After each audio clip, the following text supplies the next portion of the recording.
former mayor Michael Bloomberg first announced that he might enter the Democratic presidential primaries, I sort of let it gloss over, thinking he was just the next Steyer or Schultz, another rich guy bored. I'm not so sure now. My problem with Bloomberg was and is that he has a tendency to create a nanny state. Here's a list compiled by his political opponents.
The hostility toward Michael Bloomberg. The former mayor of New York City formally entered the presidential race this week. He was greeted with a torrent of nasty headlines. Take a look at these. No other Democratic candidate was so coldly welcomed into the race. Bloomberg got no honeymoon. Instead of focusing on the fact that he's the son of a middle-class accountant who earned his money himself, and that by not accepting donations, he did not prostitute himself to the political process, his self-financing is cast as a negative, and his uniquely American story largely ignored.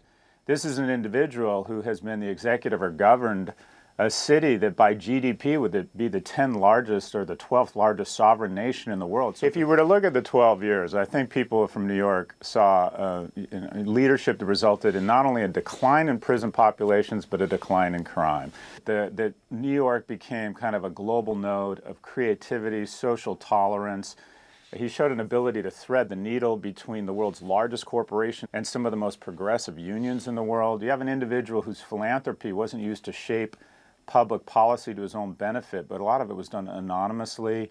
This is an individual who's on a first-name basis with the majority of the world leaders. If there was anyone who could kind of slip into the shoes of a world leader and has sort of a proven ability to bring people with much different backgrounds and much different agendas together and lead through sort of what I'll call evidence-based governing, where it was based on data and an appreciation for outcomes. And I think what this really says is Michael Bloomberg and his colleagues and his supporters and his polling have said that there's a huge opening in the middle. I think there's a lot of people on the left who have someone they prefer to Michael Bloomberg, but the strategy here is that people will coalesce around the most electable person, and the most electable person will likely be a centrist who's seen as a pragmatist, who has the resources, and has shown the ability to bring different constituencies together.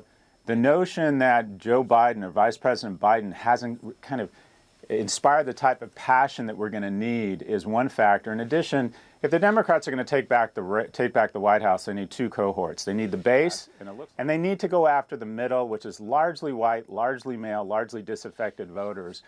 Your ethics seem above reproach. You're a data-driven non-ideologue. And by most accounts, New York City benefited from your leadership of 12 years. Have a centrist, a new centrist. It's going to have a huge impact on the race. But I can tell you as a local New Yorker, a lot of us, even those of us who may not have loved the mayor, are happy to see him in the race. That was mostly Bloomberg as a person. Future videos will take a look at Bloomberg and his presidential politics.